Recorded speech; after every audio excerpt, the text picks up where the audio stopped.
जो लोग ज्यादा सोचते हैं उन्हें एक कहानी सुनाता हूँ। ये कहानी पूरा सुन लिए तो चिंता करना छोड़ दोगे तो सुनो।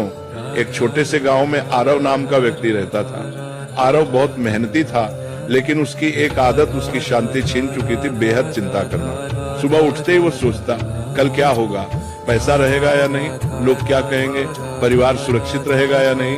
रात को सोने जाता तब भी उसका दिमाग रुका नहीं। एक दिन अत्यधिक चिंता के कारण उसकी तबीयत बिगड़ गई। गांव के लोग उसे पास के पहाड़ पर रहने वाले एक संत के पास ले गए। संत बहुत सरल जीवन जीते थे, न ज्यादा बोलना न ज्यादा सोचना। आरव ने संत से कहा, महाराज मेरा मन कभी शांत नहीं होता, मैं हर समय डर और चिंता में रहता हूँ। संत मुस्कुराए और पास रखी एक मिट्टी की मटकी उठाई। उन्होंने कहा, इस मटकी को पानी से भर दो। आरव ने मटकी भर दी।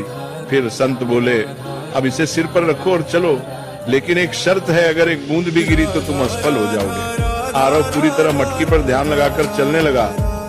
रास्ते में लोग उससे बातें करते रहे, आवाजें आती रही, लेकिन आरव ने कुछ नहीं सुना। वह सिर्फ मटकी पर ध्यान देता रहा। कुछ देर बाद संत ने कहा, रुको, अब बताओ रास्ते में कितने लोग मिले।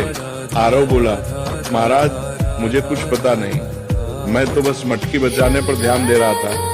संत ने शांत स्वर में कहा, यही संत होने की शुरुआत है। जब ध्यान जरूरी चीज पर होता है तो बेकार की आवाजें अपने आप चुप हो जाती हैं। तुम्हारी चिंता इसलिए है क्योंकि तुम उन चीजों पर ध्यान दे रहे हो जो अभी हुई ही नहीं। फिर संत ने आगे कहा, जो तुम्हारे हाथ में है कर्म उसे ईमानदारी से करो, जो तुम्हारे हाथ में नहीं भविष्य से भगवान पर छोड़ दो। यही संत का मन है।